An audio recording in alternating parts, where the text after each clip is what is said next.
On est en 1992. Pepsi en a marre d'être l'éternel second, toujours distancé par Coca-Cola dans les parts de marché. Mais cela n'allait pas durer grâce à la nouvelle trouvaille marketing du groupe, la Number Fever, un jeu concours pouvant rendre n'importe quel consommateur millionnaire du jour au lendemain.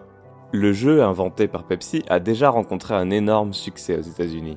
Il était temps pour la marque de l'exporter sur les autres marchés où elle est présente. Et parmi ces autres marchés, on pouvait trouver les Philippines. Sauf que Pepsi ne pensait pas qu'un bug dans leur concours allait déclarer plus de 600 000 Philippins millionnaires en l'espace d'une soirée. Vous écoutez Crapule, le podcast qui se penche sur les menteurs et escrocs qui ont marqué l'histoire à leur façon. Et vous l'aurez compris, aujourd'hui, nous allons parler de Number Fever, l'opération marketing qui a tourné au fiasco et grâce à laquelle Pepsi s'est mis tout un pays sur le dos, entraînant une crise aux proportions désastreuses.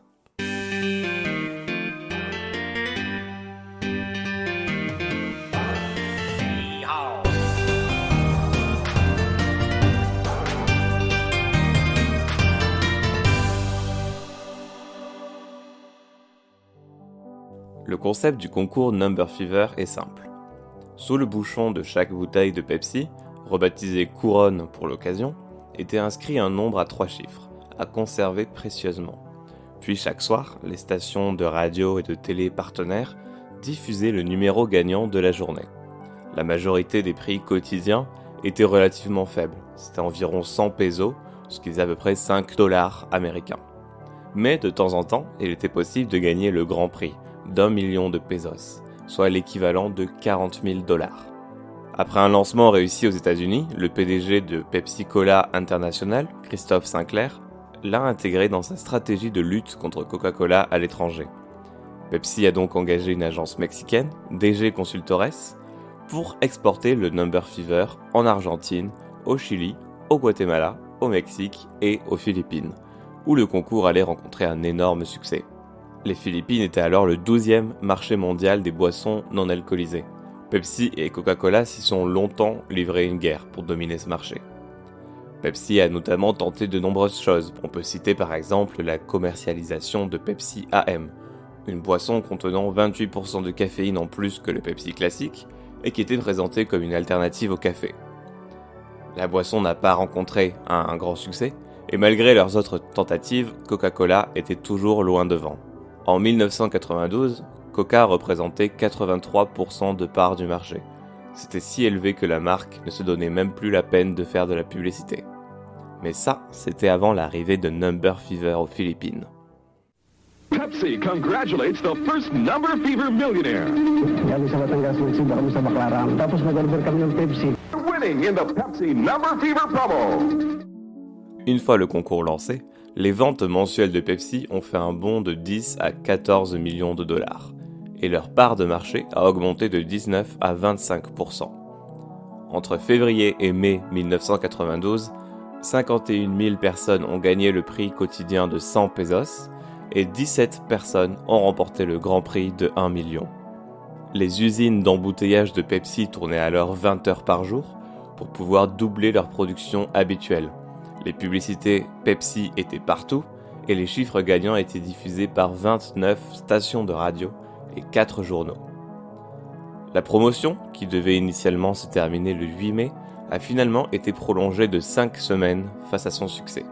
Le président de Pepsi Cola Philippines se vantait d'ailleurs que la moitié de la population du pays y participait et parlait de promotion marketing la plus réussie au monde. Succès qu'il n'allait pas tarder à regretter. La Number Fever commençait déjà à présenter quelques légers problèmes. Certains consommateurs volaient les capsules gagnantes à leur entourage ou essayaient de falsifier leurs bouchons de bouteille. Mais bon, ça restait des incidents mineurs, isolés, qui n'allaient pas heurter la réussite de ce qui était la promotion marketing la plus profitable pour Pepsi.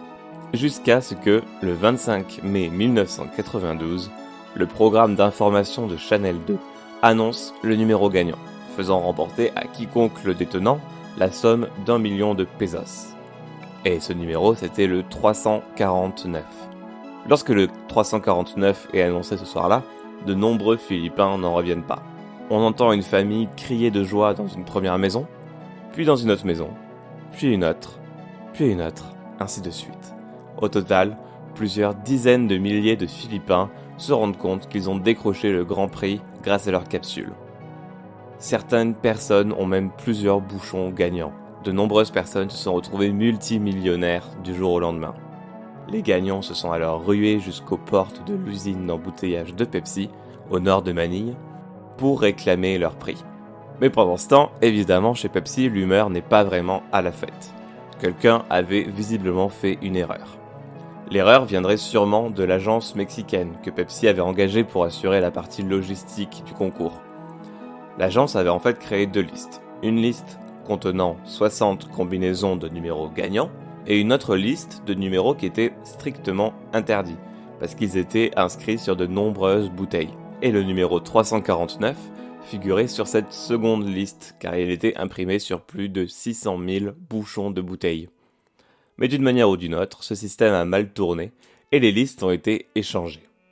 Mais bon, cette explication était sans importance pour les consommateurs qui avaient un numéro qui était annoncé gagnant et qui demandaient donc le million qui leur était dû.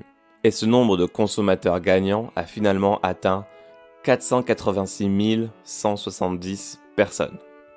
Donc le soir de la catastrophe, les équipes de Pepsi se sont réunies en urgence pour réagir à cette crise. Ils ont d'abord essayé de changer le numéro gagnant. Les journaux ont annoncé le lendemain matin que le vrai gagnant était en fait le 134, mais ça n'a fait qu'ajouter à la confusion totale des consommateurs. L'entreprise a ensuite fermé les portes de leur usine, et en milieu de matinée, policiers et soldats essayaient de repousser les détenteurs de la capsule gagnante qui lançaient des pierres sur le bâtiment. Les protestations ont duré jusqu'à la nuit suivante. Puis, Pepsi a tenté d'apaiser les tensions, en versant aux détenteurs de capsules qui se sont manifestés durant les 2 semaines suivantes, une compensation de 500 pesos. De nombreuses personnes ont accepté l'offre de Pepsi, et durant les 2 premiers jours, la société a versé plus de 12,5 millions de pesos. La facture finale s'est élevée à près de 10 millions de dollars, rien qu'en remboursement. Sauf que les 500 pesos de consolation ne convenaient pas à tout le monde. On était quand même loin du million promis à la base. Et parmi les personnes assemblées à l'extérieur de l'usine le soir du 25 mai, se trouvait Vicente Del Fierro Jr., consultant en publicité philippin, qui a décidé de mener une action forte contre Pepsi. Il a regroupé de nombreuses victimes de l'erreur de Pepsi pour créer un groupe de soutien baptisé la Coalition 349. Del Fierro aurait d'ailleurs reçu une aide du PDG local de Coca-Cola, qui lui a gracieusement offert 10 000 pesos pour financer sa campagne contre Pepsi. La Coalition 349 a organisé de nombreuses manifestations devant les usines Pepsi durant les semaines qui ont suivi.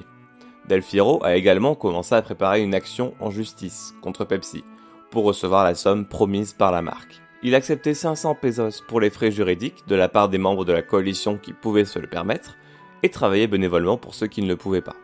En parallèle, d'autres groupes un peu moins scrupuleux l'ont imité, comme United 349 ou Solid 349. Mais ces groupes-là faisaient eux payer d'énormes frais aux Philippins en recherche de justice, certains demandant jusqu'à 1000 pesos pour l'adhésion.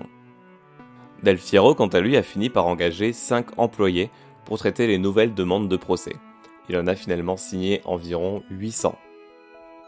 Et finalement armé d'un rapport du Sénat philippin, qui qualifiait Pepsi coupable de négligence grave et de publicité mensongère, Del Fierro s'est rendu jusqu'à New York pour porter un procès contre la marque. Sur place, il a engagé 2 avocats américains, spécialisés dans les questions de consommation, pour poursuivre Pepsi en justice pour 400 millions de dollars de dommages réels et 1 million de dollars de dommages moraux et exemplaires. Mais le tribunal de New York a rejeté la plainte de Del Fierro, déclarant qu'elle devait être entendue aux Philippines. Et justement, pendant ce temps, aux Philippines, les tensions entre la population locale et le groupe Pepsi ont monté d'un cran. Les tensions se sont étalées d'abord sur des jours, puis des semaines, puis même des mois. On avait plus de 10 000 demandeurs qui ont déposé des plaintes contre Pepsi pour réclamer leur argent.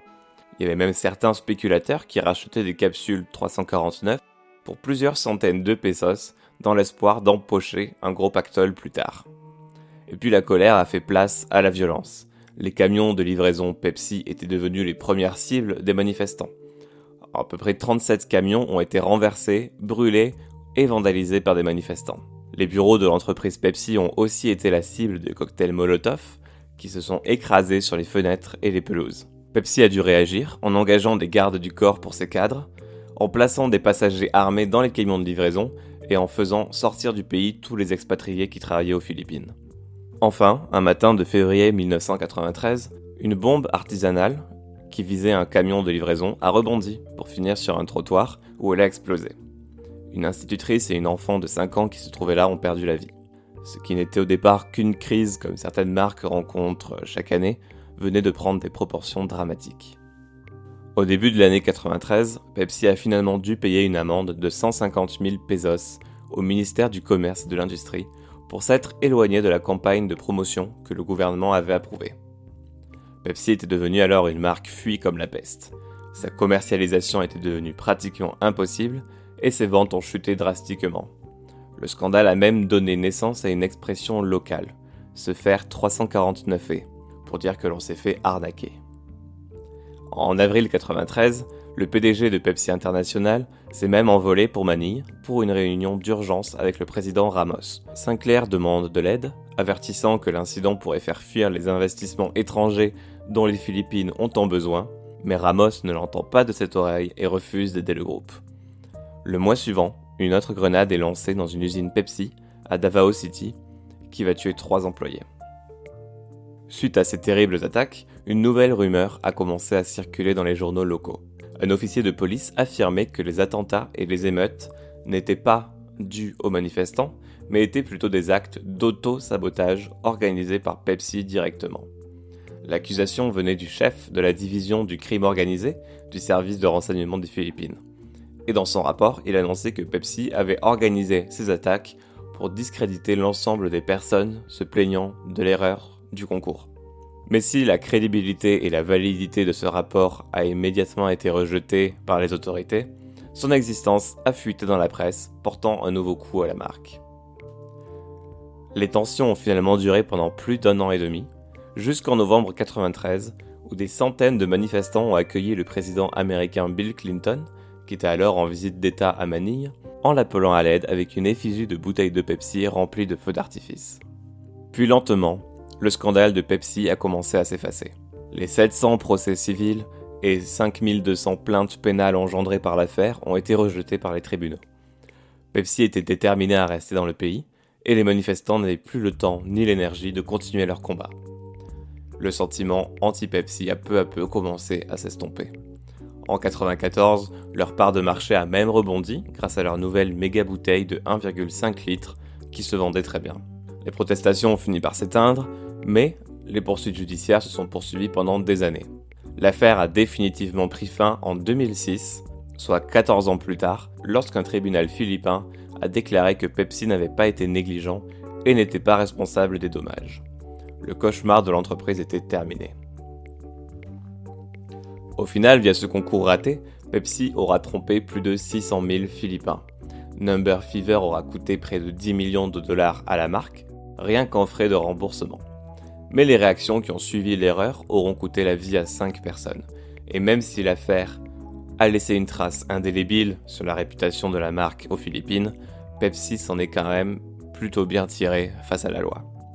Moralité, si un jour vous voulez rendre quelqu'un millionnaire au hasard, assurez-vous de faire le tirage vous-même. J'espère que cet épisode de Crapule vous a plu. Je vous mets toutes les sources dans les notes de l'épisode comme d'habitude. N'hésitez pas à retrouver Crapule sur Twitter, à Crapule Studio, pour rester informé des prochains épisodes et des nouvelles sorties. Et si vous appréciez le podcast, vous pouvez également laisser une note sur Apple Podcast ou Podcast Addict. Ça aidera beaucoup le podcast à être mieux référencé. Et quant à moi, je vous dis à très bientôt pour un prochain épisode.